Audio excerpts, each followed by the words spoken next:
Okay, so remember now. So I have these dots here. So look at this. This one is on the G. It's still where the G is. So this is still accurate, but I have to have the Mr. Capo on the E. So this is your low E.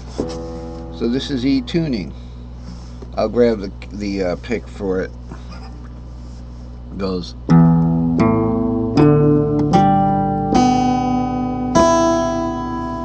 Okay, sounds pretty good, doesn't it? It's a dreadnought guitar. I had to redo one of the strings, and that was fun. But I used a small little pliers with a bent nose pliers, bent beak pliers to do it. And finally realized you have to spin it around and then stick the thing through the hole over the spring part. They want to spring up, and you want to spring up. You're rolling it, and you got to stick the thing through so they can't go up, and it locks itself on. So let's look at this. This is yesterday. So I got all the way done with it.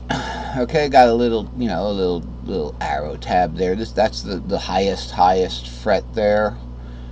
So it's about 21 frets. That's fret 21. I remember that from doing this.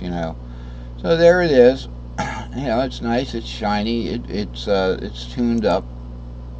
This is what I see when I'm looking at it. What am I seeing when I'm looking at this thing? Alright, this is what I see. So my low here is the, it's kind of shiny there. My low is the G. There's the E string, the low E string here. So here would be the low E there, and there's my low C is actually the open string. So you don't see that. You only see the C sharp. So that's it.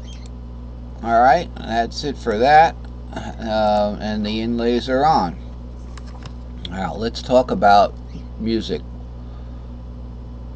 Okay, so by the way, this diagram right here is where it all came from. So this is from how do we get this diagram? Let's see what is this really? And if I take a little bit of this diagram here, okay, and we copy that, and then I stretch it out. I'm going to stretch it out, I guess. There we go. Stretch it out all the way. Now, what do we got here? What do we got here? Okay, well, let's just take a couple of strings of this, copy that, and let's stretch that out one more time. What do we got here? Okay, well, let's take just 2 strings of this and stretch that out. We're stretching it down. What do we got here? Okay, I can tell you what we got here. It's a piano. What we're looking at is a piano, and I'll show you how that works here. We'll just borrow a little of this stuff, and then we'll bring it down a little lower. Okay, and then let's not look at this. So this is what we got. Now we've got a colored piano octave. C, C sharp, D, D sharp, E, F, F sharp, G, G sharp, A, B flat, B, and C again. Okay, so that's what we got.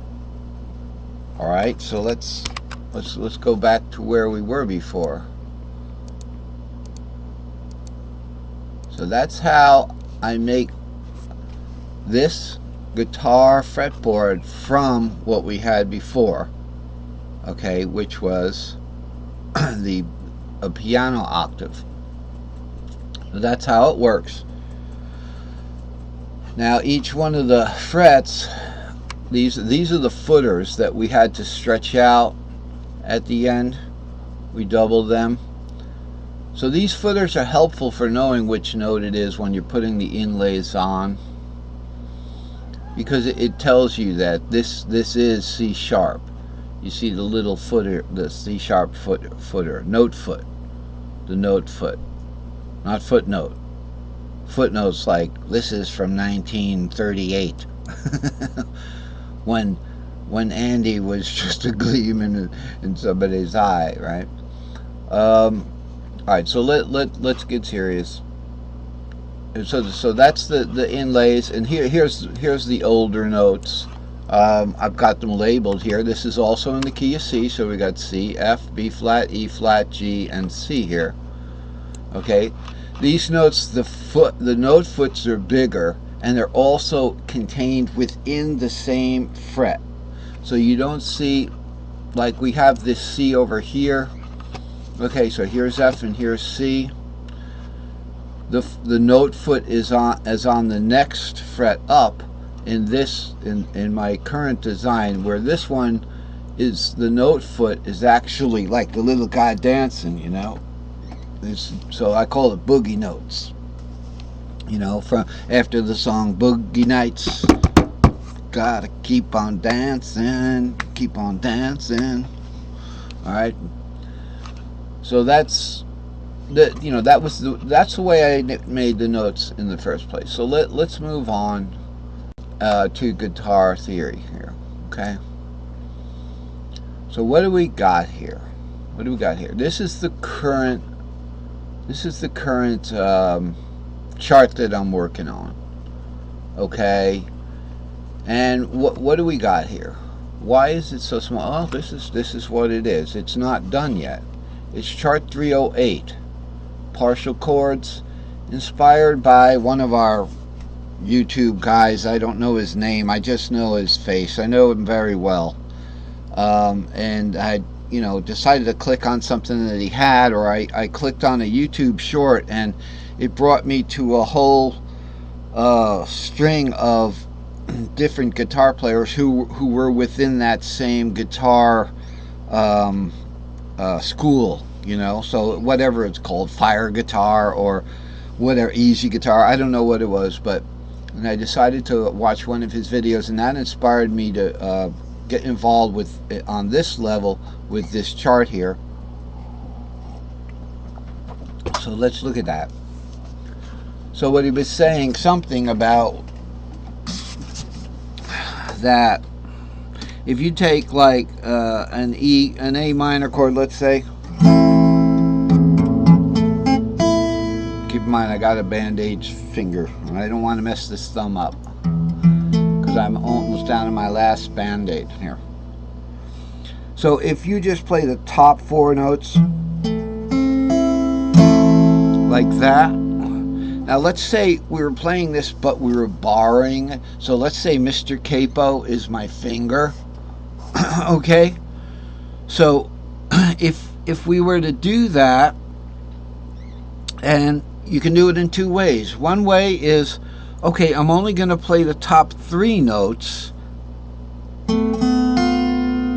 Okay, like this, sorry. I'm only going to play the top 3 notes.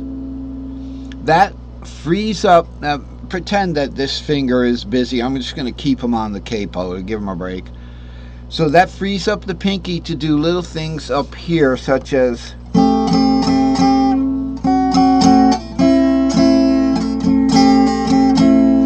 or hit this note.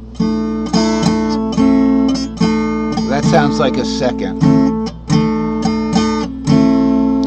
So that's what the little video was about, and that got me thinking. Let me look at all this a little further.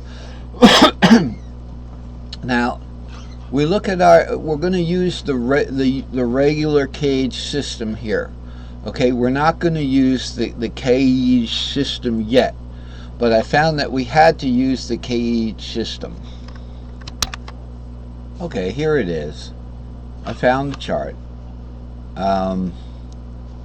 Again, we got chart 308, partial chords, free finger pull-offs, and hammer-ons. That's just kind of tab talk for what notes can we access, what notes can we play, and if your hammer-on is you're going to just go from one note to the next one up, and a pull-off is you're playing the up note